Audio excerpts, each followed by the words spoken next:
welcome to Trust Your Doctor, that podcast where we try and recover 5 mysterious computer keys. We didn't say our names first. Oh, it doesn't matter. Let's not Traditions say our were names. made to be broken. I'm Dylan. No, I'm Dylan. No, I'm Dylan. No, I'm Dylan. And you're Kiyan. And this is Trust Your Doctor, that podcast where we try and recover 5 mysterious computer keys. We said that already. Yeah. Great intro. Yeah, we'll probably cut it down in post-production anyway. No, this actually was our best intro. Okay. Guess we'll keep it then. What did we watch this week? Nothing. Yeah, We didn't watch anything.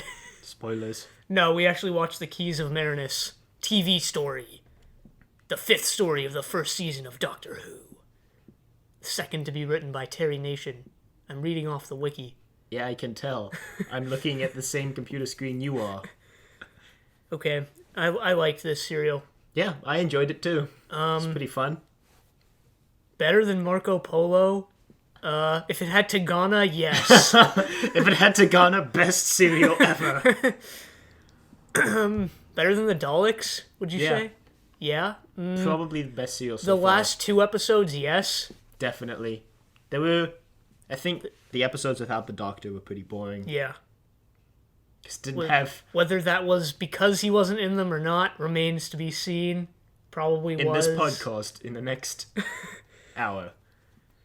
I'm estimating the time this podcast is going to be before we've even recorded it. Okay. So, should we just jump into the summary like we usually do? Sure. Do we have any corrections from last week? Nope. No. We're Alright. always right. No, we weren't. The first 4 episodes we were correcting things. Anyway. Okay, so it started, and they landed on this... Like an island, Yeah. I guess. Called Marinus. It's I thought the really- planet was called Marinus. Maybe. Who Possibly. knows? Yeah, maybe. I'm not sure. I think the working title for this serial was Planet Marinus. I think I read that somewhere, but I'm not sure. Yeah, you're right. Yeah, I think Planet Marinus, yeah. An island of glass? Yeah, remember that? You didn't remember Oh, that? yeah. Like, Ian was like, look, Doctor, it's glass, and Yeah. the Doctor was like, why? And then Susan was about to step into the ocean, turns out it was acid. Yeah. So there's this weird building structure thing. It's almost like a pyramid with its top chopped off. Yeah. So it's like a trapezoidal quadragon. Quadragon. It's a sphere. The planet's a sphere. As far as we know. Anyway. And They meet this guy. Okay, they meet this guy called Arbitan. And at that point, I was like, why are there so many people with names that start with A's? Because there's Arbitan. Later on in the serial, there's... What was his name? Altos? Altos. And then there was Check the Aiden. death count list. If you brought that with you, I'm assuming you did say somewhere. There's papers all over our desk, and we didn't bring the death count. I guess we'll just wing it. Yeah. No, I have it on my phone, so... That's a good point. So then there was Aiden later in the serial, and then before there was Antidus Right. and And Aladon. Aladon. So I'm like, stop making these names that start with A, because Maybe they're all they're like confusing. going down the alphabet as they go through to ensure that they'll have enough names to last as long as they want. Or maybe it's by season, because it was like 26-ish seasons. So like season 2, everyone's name will start with B, and then C, D. That's going to be etc. terrible. But So basically, this guy, Arbitan. Arbitan, is guarding this computer from this race called the Vords. Yeah. And when I saw the Vords, they kind of looked like those villains that you might see in Power Rangers with those weird costumes and stuff. Because they were in wet suits. Yeah, but they still looked really buggish and Yeah. amphibian Should reptile. mention the Voids were the first of many unsuccessful attempts to find an enemy as popular as the Daleks. Even though they only appeared for 20 minutes. 20 minutes in the first episode and 20 minutes in the last. Yeah. And we can tell why they were unsuccessful. So, what happened then? Oh, he Basically- explained the computer, right? Yeah, basically, there's this computer that can control people's minds. Somehow. It makes them nice, or makes them not want to commit crimes, or something Yeah. along those lines. But the Vords... One of them found a way to, like, resist it. And now they want to... And now they want the machine for their own nefarious purposes. Yeah. So... The machine doesn't really work because there's a bunch of people who, like, do terrible things for this entire serial. Because it's not on. It needs the 5 keys. That's why he sent them to get it. Because he thinks he's fixed it so he can control the voids again. So he sends the Doctor, Ian, Barbara, and Susan to find the other 4 keys, computer keys, that he hid around the planet in places that only he knows. So he gives him all these travel dials that he has to specify can travel through space, but not time. Yeah, he puts a force field around their TARDIS, and he's like, I'm not letting you leave until you find the keys for me. So he seemed like a nice guy, and then all of a sudden, nope! What? Wait. There was something very important I wanted to say. Oh, well. He'll remember later. So he gives him all the travel dials, and then that's like the end of the first episode. The travel dials are like watches that you can turn a dial and it just takes you somewhere. Amazing special effects. Bloop. Yeah, they just pop out of existence. Pop in somewhere else. Oh yeah, and then at the end, Arbitan gets killed. Yeah, he gets stabbed by a Vord. Which brings up the death count to 15? Yes. Are we going to check the phone of truth? Yeah, we should. Alright, it's 15 though, probably. See, the fact that you have to say probably means it might not be. Yep, it's 15. It is. It's 15. So 15. 15. Alright, 15. so let me just put this on the table. We can utilize it later. Technology. See, we wrote down all the names on the actual paper, and now we have to guess. It's fine. Guy, other guy. It's fine. We'll work it out. So the second episode, where did they go from the island? That weird society where they all get whatever they want, right? Yeah. Right. Okay, that's the thing that confused me at the beginning of the second episode, because in the first episode, at the end, Barbara turns the travel dial first, right? And then a few, like a minute or two later, everyone else turns the travel dial. Right. And then when they get to their location in the second episode, Barbara's gone and the dial is on the floor with blood. Yeah, and she's already, like, met the people there, and she's like, hey, guys, look at these cool people who've given me all this stuff. She moved very quickly. Yeah. So, yeah. They come across this city, and they thought Barbara was killed, first of all. Yeah. The blood on the travel dial. But she wasn't. Yay, because she actually does stuff. She actually does stuff! Barbara's Spoilers cool for like in this 3 serial. episodes from now. In the summary. But yeah, basically in this society that they arrive in, everyone just has a perfect life. Yeah. And Which they can create... seems a little shady. And it is. Yeah. They ask what everybody wants, and the Susan wants a dress made from that fancy fabric, and the doctor wants a really advanced laboratory, I guess to try fix the navigation circuits to get Ian and Barbara back to 63. I think he mentioned that later. Well, he saw the lab. What I thought at the beginning of this serial is because in the last serial they fixed the TARDIS, right? So, right. But then they still didn't go back to 63, so yeah, I'm guessing... I think something involving his navigation circuits is still off or something. Oh, what? When did they mention that? Because in this, when he saw the lab, quote unquote, he said, "Oh, with technology like this, I might be able to fix the navigation circuits and get you guys back to 63." Okay, I thought it was just Barbara and Ian just decided to go on adventures with the Doctor, which would actually be a way cooler. I think they did, but I think the Barbara still wants the Doctor still is trying to get them back to 63 because he probably knows at some point they're going to be sick and tired of going on adventures where they almost get killed. Yeah. Good guy Doctor, trying to get them back to 63 anyway. And somehow they always get trapped and can't use the TARDIS to make their escape. Yeah, this article mentions it's just a plot device, but still, it's kind of sucks for them. Yeah, a little bit. So, turns out the secret society is not everything it seems. Yeah, they're just controlling people's minds. We're forgetting the entire scene where Barbara, rolls over and the disc falls off her head so the mind control devices don't work or whatever. Yeah. So Barbara's like, whoa, not everything's perfect. everything's really lame and terrible. And everyone else is like, "You're crazy, Barbara." And then they showed the doctor the lab, which is just a cupboard and there's like nothing in it. Yeah. And he thinks there's all this cool technology. He picks up this mug thinking it's some advanced piece of technology. And then Barbara is able to somehow free them all, and then Barbara just commits basically genocide, kills off 4 things called morphos. Yeah, they're like brains with eye stems, and they're controlling everyone in the city. Yep, she kills 4 of them. By smashing them violently. I think that makes Barbara the first one out of the 4 people we're following to actually kill someone. Yeah.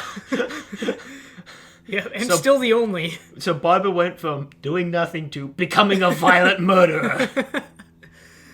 I guess you have to give her a pause since it was for the betterment of everyone.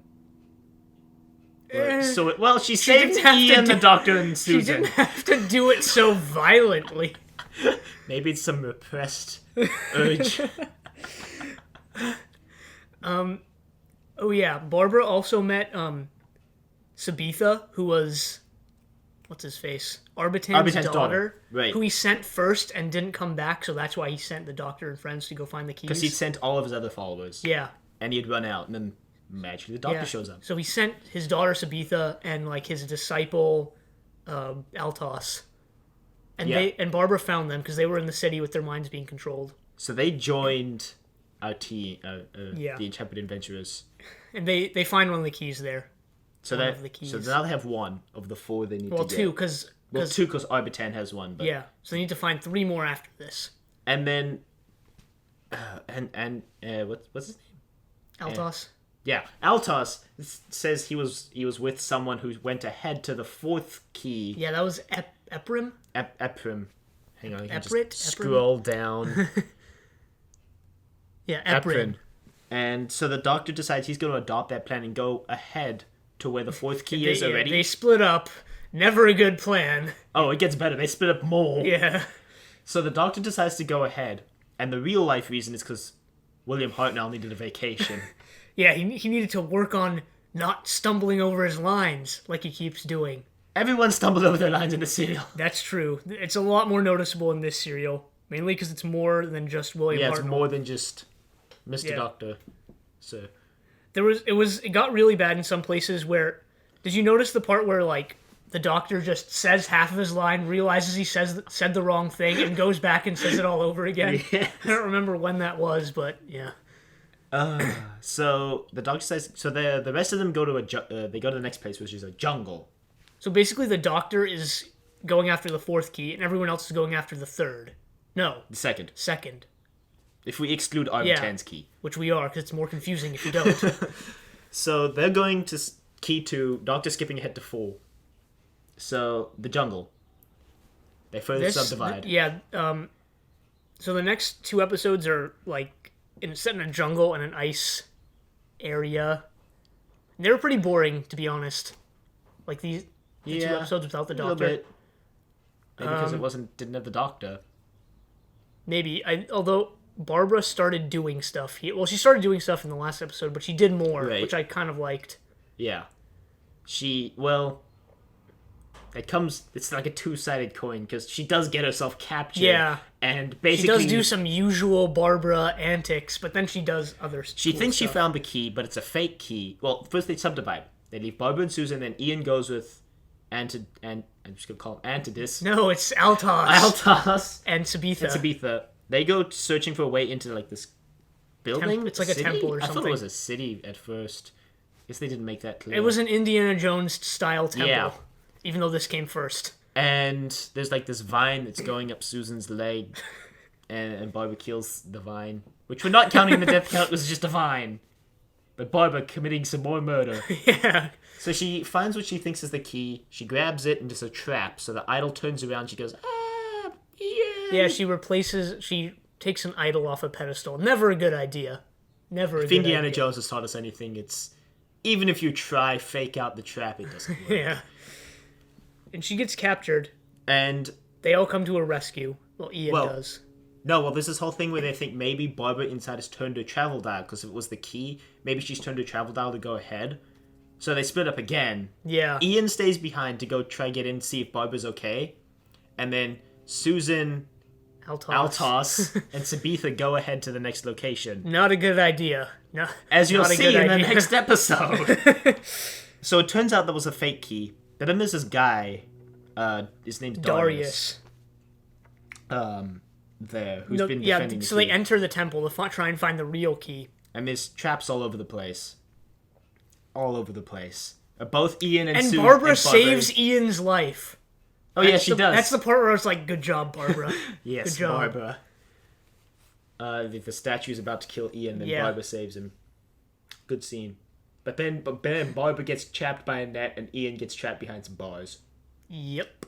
And meet this crazy old man named Darius. And he wants to know why Barbara's there, and she wants to get out of the net, and then she shows Darius her travel dial, so he goes to examine it, but then, I don't know, the vine, like, captures his neck or something, so he's choking in the vines or something. Well, he dies. Well, he starts dying, and then Ian escapes, he goes, saves Barbara, then he goes to see Darius, and Darius tells him the secret code. Do you remember the secret code? 'Cause I don't. It was like a... One to see something. I don't think it's gonna be in here, but we can check. DE302. Yeah. So they don't know. So they go into his lab. Yeah, to try and find the key, because that's where it is. So that he has a safe, and they're like, okay, DE302, but it doesn't work. And they're like, wow, Darius, thanks. So they search the room, and Darius said something else when he was that. Or they were reading his journal about, like, speeding up life processes or something. Yeah, like when the sun goes down, the jungle will come out or something like that. Yeah. And then turns out the jungle starts attacking them. Darius has manipulated the jungle into being... He, like, speeds up its growth, and it just starts trying attacking, to kill them. Yeah.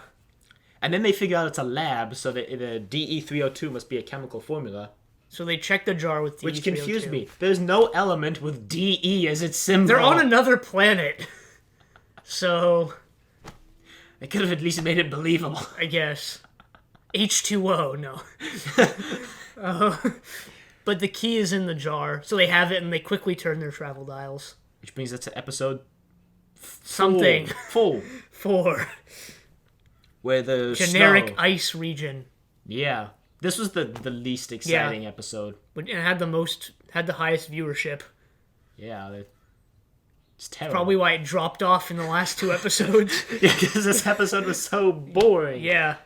Honestly, I'd have to say this was the first or second most boring episode of the entire series so far. Definitely. I agree. Do you think Edge of Destruction was worse than this, or...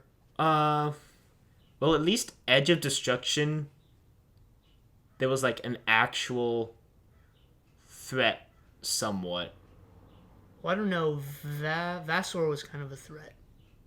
Yeah, well... I think he was more of a threat because you could relate to his threat instead of, like, time and space and science. But I think Edge of Destruction was better because they did 2 episodes, so they were able to elaborate on a lot of the plot details more. Which... Yeah... They kind of... I don't know. Either way, this was the most boring episode of this serial. So what happens is they travel dial themselves into this mountainous and then it's freezing. Region, and then they pass out. Yes. And Vassor saves them. Saves, quote unquote, as you find out later. He saves them, takes them to his house, and then he says something like, oh, you would have both been dead if that mysterious guy hadn't come and helped me. So Ian realizes that Altos is somewhere out in the snow, probably looking for Susan and Barbara. Not Barbara, Sabitha. So he goes out and tries to save them while Barbara stays... Well, he goes out to find Altos first. Yeah, okay. So he finds Altos. But then Barbara's back with Vassor, and Vassor's like, I'm gonna eat you. Well, that's your interpretation. Okay, apparently other people interpret it as a scene of attempted rape. Yeah, on the wiki it says he attempted to rape her, but I thought he was trying to eat her just because of some of the dialogue. I thought she was just going to beat her up. So there's apparently a lot of discrepancy here. Anyway, he's going to do something bad to Barbara. But luckily, Ian has figured out that Vassor sent him with meat to lure some wolves. Yeah, he sent him with this pack, and Ian didn't check the pack, and it has some raw meat, so all these wolves start coming at them, and We didn't Altos see is them, like, probably because of the low budget, but we heard yeah, sounds. they weren't on screen. So they chuck the food off Yeah. the cliff or whatever. Or off the hill. And then Ian and Altos go back to They save Barbara. Barbara. Yeah. And then they force Vassar to show him where the cave where Susan and Sabitha are. Where the key is. Yeah, this episode happened very quickly. Yeah. A lot of stuff. None of it very interesting though. It didn't feel rushed though, in my opinion. I guess that was Yeah. the one redeeming quality, is that it had a lot of content but didn't feel rushed. But a lot of not good content. Anyway, they make their way to the caves. Vassar's scared because there's like spirits living there or something. Yep. And so they cross this bridge and they get Susan and Sabitha, and then Vassar's It's a like, real sketch nope. bridge. It's like about to fall. Vassar's like, itself. nope, and he takes the bridge off, and then they're Yeah. trapped on the other side. They find the key, and it's in this block of ice. Guarded by 4 things which we assume are statues. We assume they're statues when they get there, or they're dead. But then they come alive. Yeah. So there's like this pipe that they just turn on, and then it It's starts melting the conveniently ice. there. They recover the key, and then And then the things come alive. Yeah, They're just- like, oh no! I guess maybe those were traps set by Arbitan, just like in the Probably. yeah. So, good job, Arbitan. Didn't tell them about any of the dangers they would encounter. Yeah, kind of a big move. But Definitely have better prepared everyone for this journey. so Ian knocks this ice block down, and apparently they're completely unable to just climb over It it. looked like styrofoam, honestly. Yeah, it did. We'll get there in the special effects segment. All right. But they escape. They attach some logs They find together. some logs. I guess there Convenient. were some trees growing in this ice cave. Susan crawls across the logs in this dramatic scene where she almost falls off. She gets to the other side. She puts the bridge up. Ian and Everyone else. everyone else crosses. They go find Vassar. They get all their travel dials back, and they go to the next location. Yeah. And Vassar was kind of a jerk. So they go. Okay. So they go to the next location. And these honestly were the 2 best episodes of the entire series. the next 2 coming up. Definitely, I agree. Yes. And I had one question at the beginning though. Was how, they all turned the travel dial at relatively the same time, right? yeah, that always. But how did Ian end up Ian ends separate from somewhere the else. rest of them? I don't care. It was a good episode. Yeah, that was the only question I had about the that episode. that was kind of like in episode 2 when Barbara does Yeah. everything real. I don't know. It was kind of weird. Obviously, it was to set up the plot, but I'm guessing I don't know. there's some things with the travel dial that's just left unexplained, I guess. Which doesn't really detract, I guess. from it makes you go like, "Wait, what?" for a few seconds. And then you're just like, just keep watching. Yeah. But yeah, these 2 episodes were really good, and they're also really confusing. So not confusing, but they'll be hard to explain, and we'll probably butcher the explanation. Well, we'll start by saying, you know those crime dramas that are on TV? It was that. But it had the Doctor, Ian, Barbara, and Susan. So they arrive in this place, and Ian... Millennius. It's like a city called Millennius. Millennius. And Ian is in this vault, I think. Yeah, he the guy travel said. dials himself into a vault, and the reason we were yeah. confused because no one else was there. Yeah. Well, there was a guy on the floor. Yeah, there was Who's someone dead. there was a dead guy on the floor, and the key in this glass cabinet. So Ian, naturally, sees the key, and then he checks to see if the guy's alive. And then he looks at the key again. This other guy comes in, knocks out Ian, puts this mace in Ian's hand, and then... To make it seem like Ian killed the dead guy who was on the floor. Yeah, because this is a weird society where you're guilty until proven innocent. Yeah.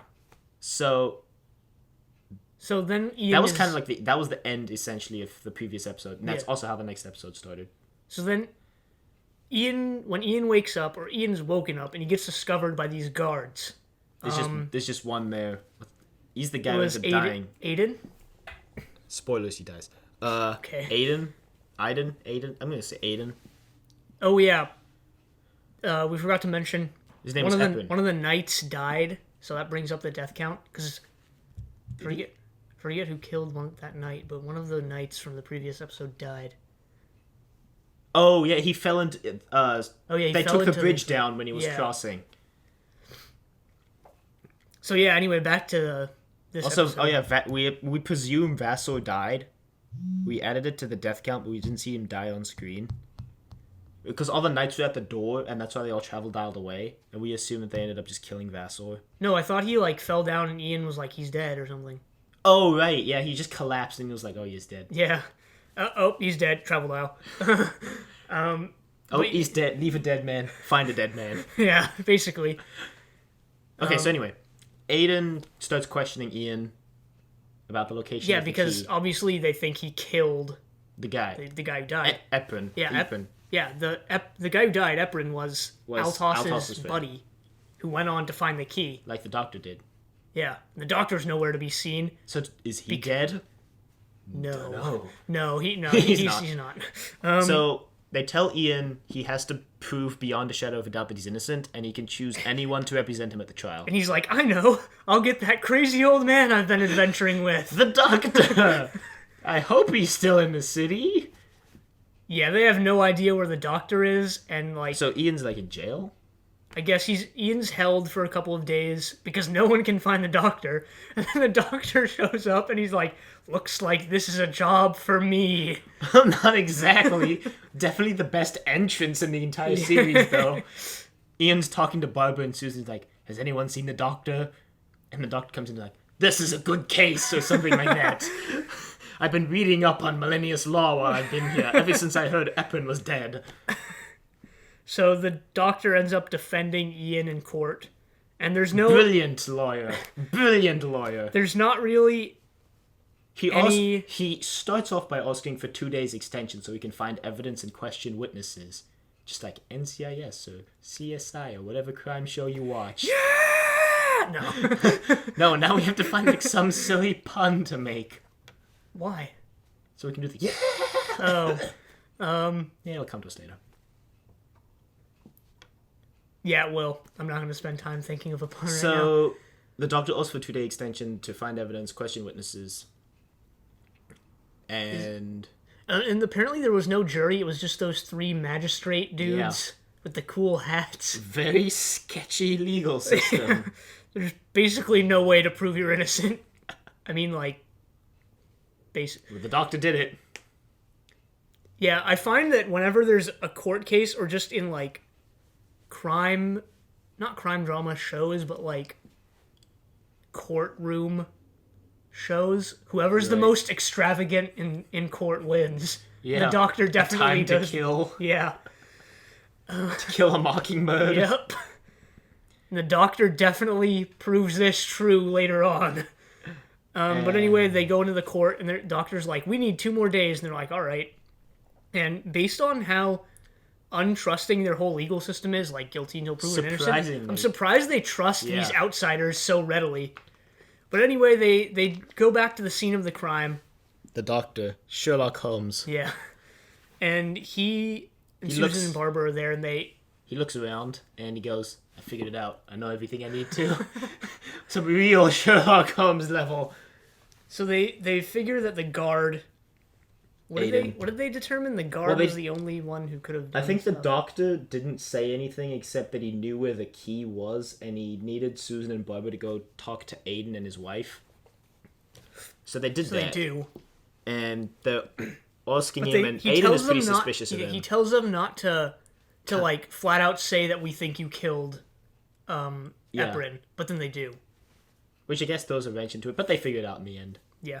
So they leave and they look through the keyhole and they see like Aiden hit his wife or whatever. Oh yeah, okay. Or I think they just hear him. Yeah, they hear him beat his wife. Yeah, because they accuse him of killing Eprin, and he's like, "No, I didn't do it. And just he's about leave to my slap house." them, and then he didn't. Yeah. So then he beats his wife. Kind of a dick. What happens then? Oh my gosh. Is that Do they go back to the court? Yeah, they go back to the court. They go back to the court. So I guess that's a few days later. And the doctor questions Sabitha, and she pretends like one of the keys they have before is the key that they were looking for. And Aiden stands like, "No, it's impossible. I hit it." And then he's like, "Oh no." Right? Yeah. Yeah, because the doctor holds up one of the keys and he's like, "I found it," and then. Well, Sabitha does that because he's questioning Sabitha, and she's like, "I found it," or I found it, and Aiden says, "No, that's impossible." So then they realize that he did it.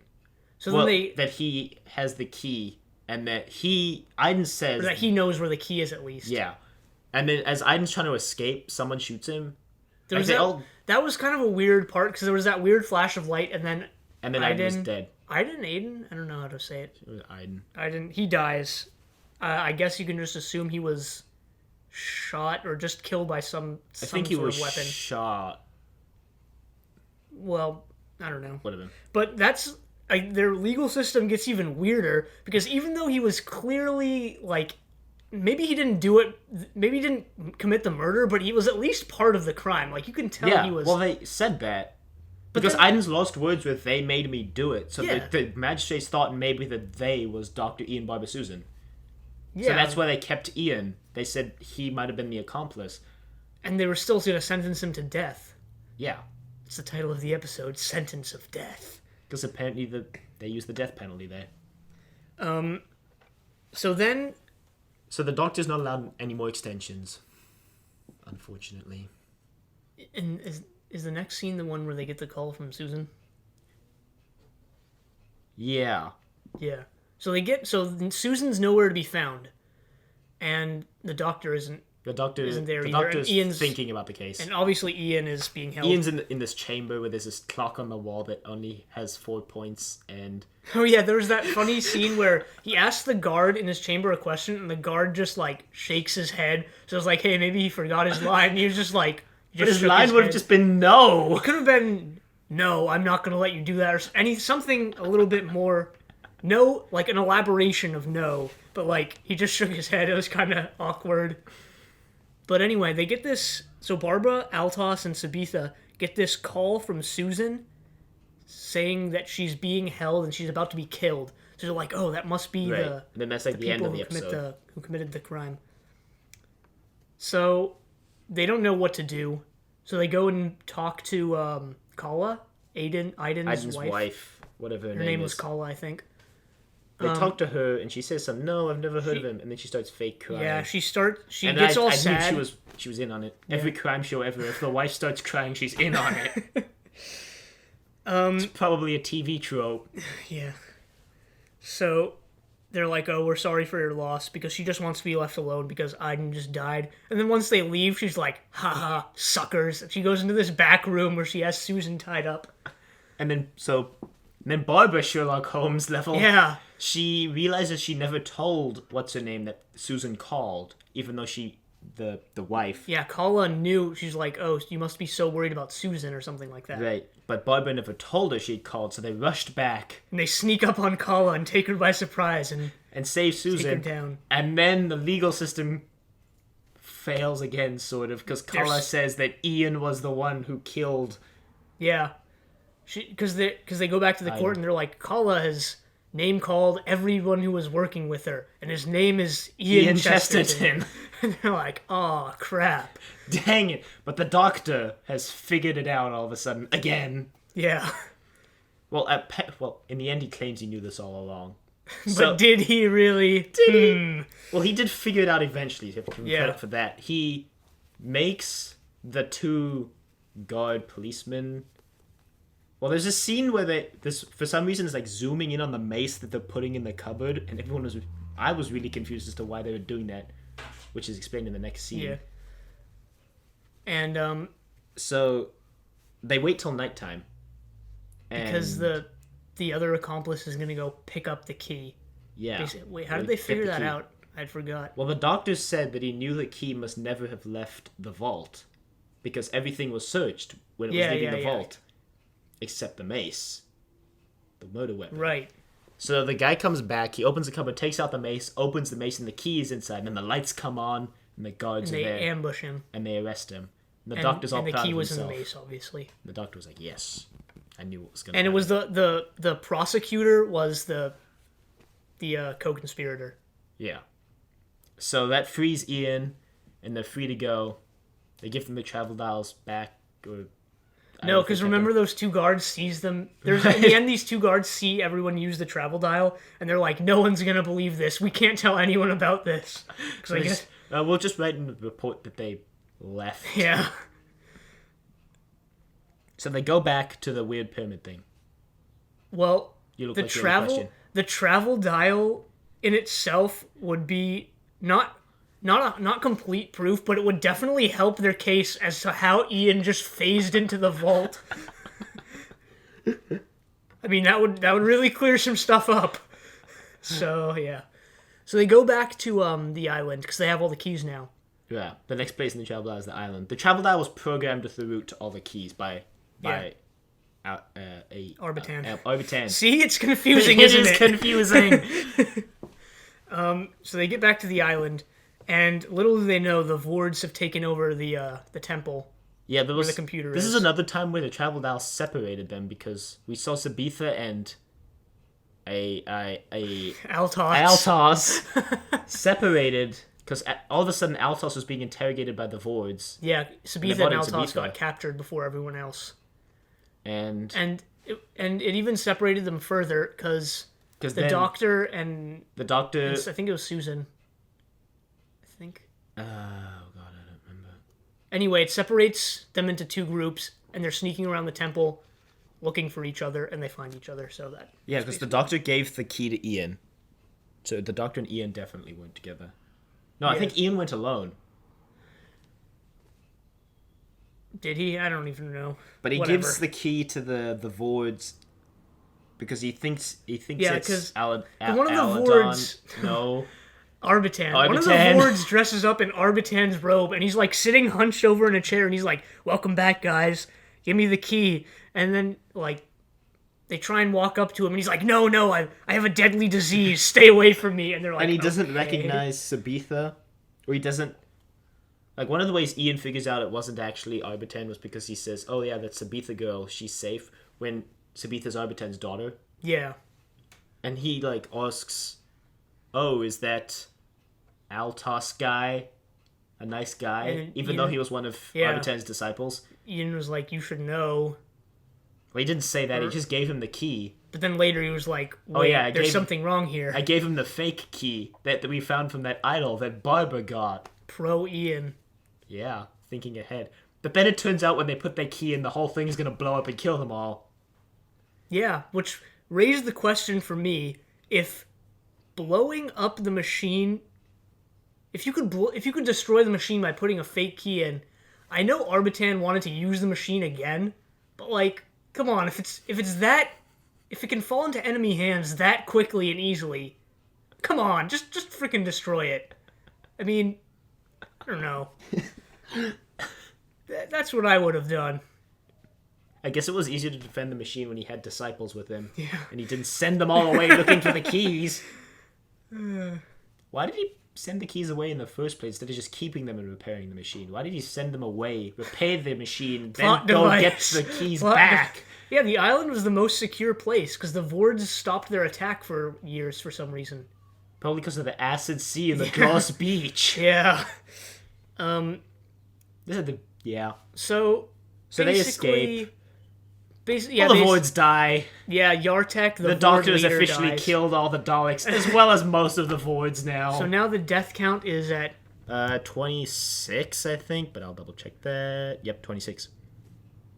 yeah. There was a Vord and Vortex who definitely died, and then whatever Vords were in the... Yeah, we're not counting them because, like the We don't Daleks, know we don't how many know. there are. So in this entire serial, there were how many deaths? 8. 4 of which were at Barbara's hands. It was Arbitan. It was 11. There was 11. Arbitan, 4 of those Morpho Morphos. aliens, Darius, one of the Knights, Vassor, Guy, Guy, Ephren Ephren, and Iden. and then A Vord and Vortex. yeah, Yartek. Yartek. So then Sabitha and Altos decide to go live in Millennius. Yeah. Because everything's at peace Guess now. they gotta go save their people and get married.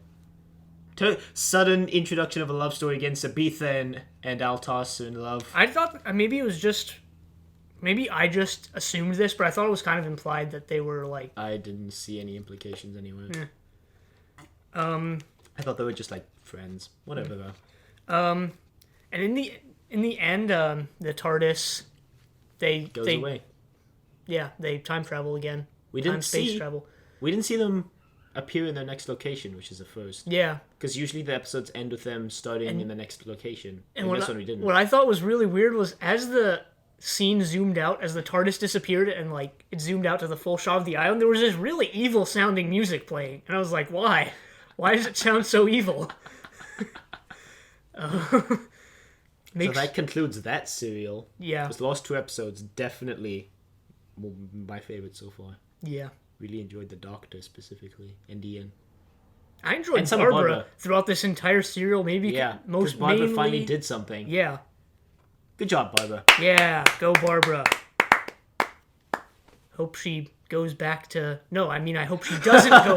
I hope she goes back to being useless. No, I hope she doesn't do that. I guess we'll find out. Maybe it's just Terry Nation. Maybe only he writes Good Barbara. What else? What was the other thing he wrote? Was it the Caveman? I think he wrote the Daleks. I can click on his name and see though. All right. Yeah, he wrote the Daleks. No, he wrote a lot of Dalek stories. Surprising. Oh yeah, this week the director of the Daleks, the serial The Daleks, died. Rest in peace. Okay. That was our moment of silence. All right. What are we talking about now? Special effects, because there were a lot of them in this one. Special, quote unquote. Yeah, wasn't this the first serial with a model TARDIS? What were they using before? The full prop, I guess. Yeah, because if you remember, like in the last scene where they zoomed out and you see the TARDIS dematerializing, yeah, that was a model. This was the first time they did that, because usually they just have a shot front of the TARDIS and then it disappears, but they zoomed out on this one. Okay, yeah, that makes sense. And also when the capsules made of glass landed on the beach, those were like models too. I don't know if you saw that, but that was really obvious. Yeah, the Vord ships that they were using to cross the Acid Sea. The models. Star Trek. Use models in Star Trek to great effect. Not so much here, but then again, it was 63. I'm having a weird sense of deja vu as we talk about this. Did we talk about models before? No. That's weird, because I've heard this all before, somehow. These are not the joys you're looking for. We've definitely talked about Star Wars before. Yes. And Star Trek.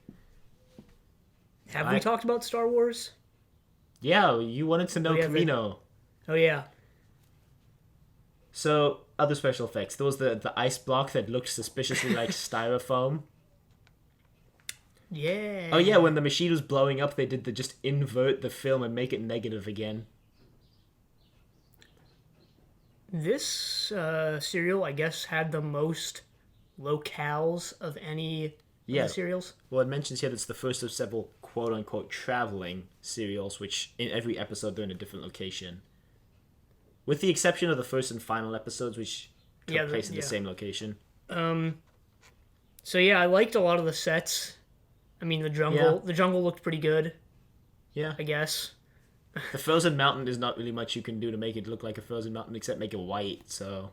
Except the ice cave, which looked styrofoamy, as we've mentioned. I liked the city, the set for the trial. I don't know, I think Millennius, whatever the city they were in first, and the Dalek city all looked really similar. Just like generic futuristic city. Maybe because it's black and white, and I guess... Yeah, it's harder to tell differences when it's all black and white grayscale. Yeah. It's all going to look the same anyway. They all just looked like generic futuristic city to me. But that didn't really matter in the final 2 episodes because... So intense. Yeah. And, like, if you haven't got this already, if you're going to watch any episodes, watch this entire serial so you understand the final 2 episodes, because they're definitely the best episodes so far. Well, do you think they're... maybe the exception of Marco Polo with the Daleks. But Marco Polo doesn't exist in film form. Yeah. But do you think these 2 were better than some of the modern ones you've watched? They're definitely... Well, wait, first of all, do you like the original series or the modern series better? There are certain aspects of the modern series that I enjoy, and certain aspects of the original that I enjoy. Like, for example, I definitely enjoy the modern series because the special effects make it a lot more believable. So it's a lot easier. It's a lot easier to get like involved with the characters. Well, yeah, I think that's just an effect of it being newer. Yeah. And the writing of the new one is very good. But I like the original of the 6 serials that we've already watched. I just like... I just like it. Okay. I can't really explain why. One of the other things I like about the new series is that the incidental music is amazing. And for some reason, I noticed that... He listens to it all the time. I noticed that for some reason, but I don't notice the incidental music in the original series. It's not that prevalent, to be honest. I mean, understandable. But I feel like in the newer series, I feel like one, it's a lot more action-oriented. I haven't watched any of the modern series, but this is just what I am assuming based on this little bit I have seen or like read about online. I assume it's a lot more action-oriented. Is it? Well, it is playing to a different audience a little bit. How so? Because the newer series is more geared to be an all-around family show, so it has to be more action-orientated to capture everyone's interest. Whereas I feel like the original series that we're watching now was more geared to be a hardcore sci-fi, or not hardcore sci-fi, but was more geared to be sci-fi. A sci-fi adventure series. Yeah, and was more geared to appeal to fans of sci-fi, rather than being this all-encompassing deal that the modern series is. And I think also as a result, this is just one of my assumptions, as a result of the modern series being more action-oriented, the original series is more character-oriented. Am I right about that? Yeah, in some aspects, because I know between the 10th and the 11th Doctor, the executive producer changed. So of the one season of the 10th Doctor that I watched, was very much... was focused on the Doctor and his companion Donna Noble's relationship. Well, not their, like, loving relationship, but, like, Donna Noble in the new series is probably the first companion who didn't fall in love with the Doctor. So that series really focused on their chemistry and how they work together in that aspect. But I know the 11th Doctor, with Amy Pond and Rory Williams and the Doctor, is a lot more just focused on straight up action. There hasn't been a lot of character development, except for the 11th Doctor himself. So yeah, that's just what I get from the new series as opposed to the original series. I don't know, I guess that's just because whenever you see, I don't know, like there's some promotional posters for the new series where it's like the Doctor walking away from an explosion and just like stuff like that. There was this amazing scene in the episode I watched yesterday, actually, where Rory is talking to some Cybermen, which we'll see actually within the first Doctor's reign. We'll meet his reign. He's a king. His tyrannical reign is king of Doctors. He's talking to some Cybermen, and they're like, so what? He tells them that he has a message from the Doctor and a question from himself. So he asks the question, like, where's Amy? Amy's his wife.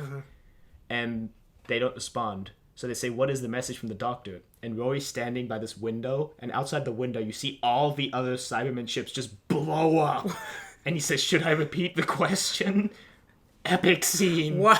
Definitely one of my favorite scenes in the new Doctor Who. Death count 10,000. 10,000 million Cybermen. An entire Cyber Legion is what they called it. When we get there, the Doctor's death count will be something like the genocide of the Dalek race 10 times over, the Cybermen 5 times over.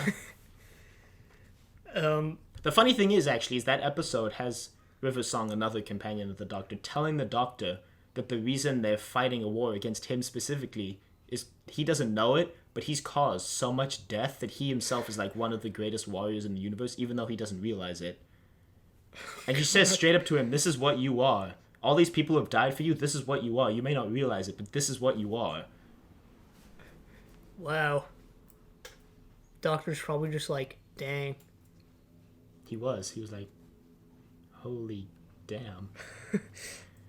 But we'll get there eventually, and it'll make probably a lot more sense when we've watched all the original episodes and see everyone who's actually killed. But so far, the Doctor Barbara's himself... only so far, smashed been Barbara. Yeah.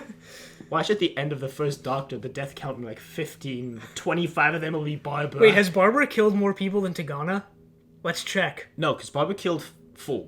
Right, the 4 Morphos, and Tagana doubled the death count to 14. He killed 7. No. Tagana killed 5. Yeah, I think didn't Barbara kill 4?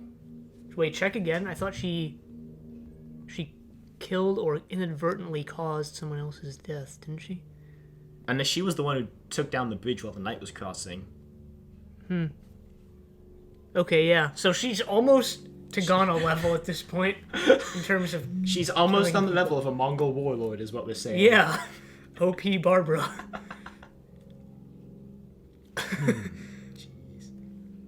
What else is there to say about this serial other than the final couple episodes were good? Because they were. If we haven't said that before, they were good. And I'm glad we watched those 2 episodes on the same day rather than splitting them up. I don't know. I kind of like suspense. But I feel like if we had split those 2 episodes up, it wouldn't have made as much sense as it did. Well, yeah, because those 2 episodes specifically were a lot more intertwined than any of the other ones in this serial specifically. That's true. We did the first one, and then the second 2 together. Yeah. And then Vassor's episode. The third one. What? And There's still 6 episodes. We took 4 days to do it, right? Or did we do yes, 4 days. We days. did one on the first day. So we did the first one on the first day. And then the second 2, the jungle and the city and jungle if you're going in order, right, on the second day. Yeah. And then on the third day we did the ice area, cave, mountain thing. And then we did the last 2 on the last day. Yeah. And I'm glad they didn't take a full episode to do the like when they went back to the island. I'm glad they didn't draw that out because that could have gotten boring. Like as it was fine. They go back to the island and it's pretty fast paced. The voids have taken over and it ends with the computer just getting destroyed. But if they had taken a full episode on that, I feel like it would have been just too drawn out. Going back to special effects, I really liked how the computer was like a big hexagon. Oh yeah, the computer looked pretty cool, I guess. I mean, I guess that was their idea of a really futuristic computer back in the 60s. Because what do you call it when you've got a 3D object made entirely of hexagons? No idea. Oh well, yeah, that. Whatever. It was that. It had those weird things sticking out of it. Yeah. It had like poles. Yeah. Looked very, very futuristic. Well, that's what they were going for. Yeah. There was something really important I wanted to say in the first episode, and it was about Arbitan, and I forgot what it was. Was it that he sent all his disciples away? No. Was it that he was the only one there? No. Was it that he sent all the keys away, then repaired the computer, then brought the keys back? No. It was something really stupid. Was it something about the mind did. control? Oh. It wasn't actually stupid. It was a good idea I had. Because in the beginning, I thought Arbitan was like sent them on the mission to get the keys, right? I thought he was actually going to turn out to be evil and like he was lying. I remember you said this. And the computer was going to actually be like used for evil purposes, which I thought would have been a pretty cool idea if they went on the quest to like find the keys and save everyone. But they ended up working against their goal and like ruining everything. In the end, they would have to stop Arbitan, but they didn't go for that. I'm glad at how it turned out though. Because obviously I really liked it. But I think that could have been a cool way to go. It probably would have been more than 6 episodes if they did that. Because then they would have had to... There would have been character development with Sabitha because she was his daughter. And they would have had to explain like if she was going to side with him. She was in on it too. Yeah, see, they would have had to explain that. And all this probably would have... At least probably another episode. Yeah, that's true. I mean, like we were talking about before, how the resolution was just half of an episode. Right. If they went that other route that I was talking about. It probably would have been its own episode. Yeah. Which I guess may have... If they did it right, it probably could have been done well. I don't know. Well, we know that they can pack a lot of content into an episode and still not have it feel rushed after the Snow Mountain one. The fourth? The Edge of Destruction. The Edge of Destruction. That had a lot of content that didn't make sense. Quality non-content, as Jesse Cox would say.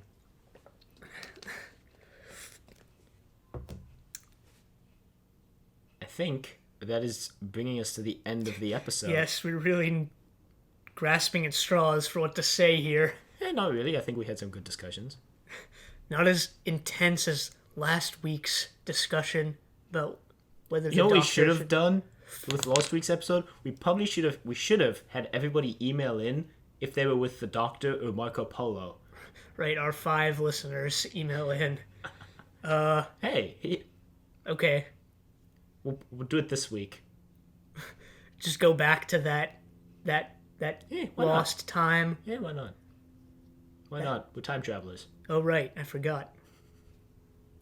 So, well, we didn't get any emails from last week, so that's sad. So Email remember, us email if you us, want. thedoctor@decorativevegetable.com. Questions, comments, concerns, angry rants. Do you side with the Doctor or Marco Polo? Tell us in an email. Do you side with Arbitan or the Vords?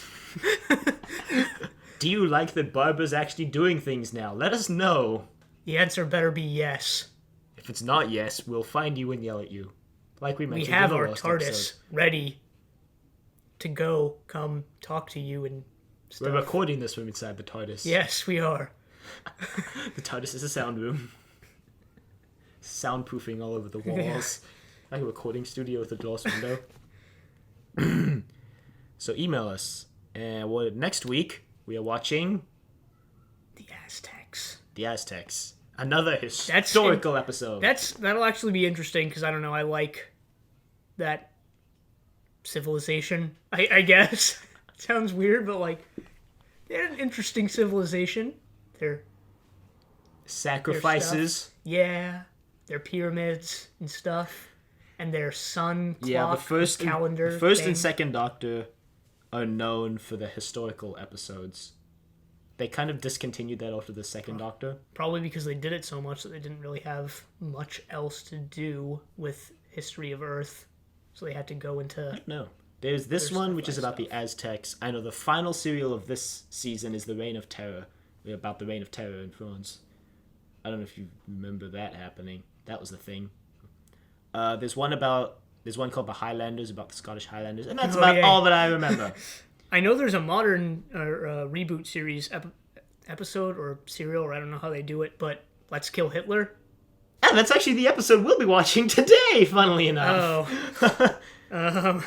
I don't know what happens in it. It's going to be very interesting. There was one where they went to Pompeii. That's interesting. Pompeii stories. What can you do with Pompeii, though? It was actually very interesting, and you're going to really enjoy it when we get there, I think. Okay. Because the Doctor has this thing where he's not allowed to change fixed points in time. Yeah. And Donna Noble wants him to save everybody in Pompeii, but he can't because he thinks it's a fixed point in time. But then the way that conflict is resolved in that episode was very interesting. I did not see it coming. Oh. Yeah, in the new series they don't do serials, they just do singular episodes. But sometimes they have 2 episode storylines. And I know Stephen Moffat, the producer right now during the 11th Doctor, is a big fan of having big overarching storylines. Which I know Russell T Davies, who was 9 and 10th Doctor, did, but not to the extent that Moffat is doing. So when we get there, it'll be very exciting. I like how we keep talking about how we're going to get there, assuming that we won't be insane by then. I think we're already insane. When I learned that we only have to watch 4 episodes next week, I was like, yes! And then you found out it was 6 and then 8. Yeah, it's going to be fun. 8 episodes, 1 week. We might split that one up over 2, we were saying. Yeah. So we might do that in a couple of weeks. Just so we don't have to watch 8 episodes in 1 week. Because I like the show, but 8 in 1 week... Not to that extent. That's more than 1 a day. We're definitely going to have to split up the Daleks Master Plan, the 12-episode long serial in season 3. And when and if we get to the reboot, we're going to have to think of a new plan for these. Yeah. If you have ideas about that, email us! And we'll implement them 4 years from now. Maybe you want us to watch 1 episode per week. Maybe you want us to watch An entire all season per week.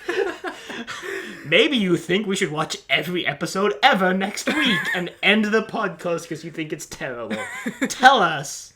Just email it. Email us anything. Email us non-Doctor Who related content. Don't do that. When are we going to start that other podcast?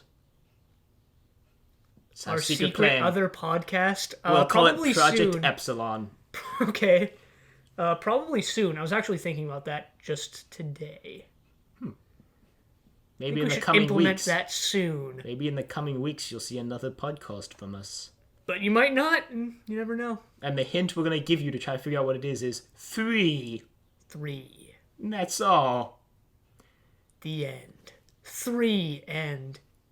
Yeah!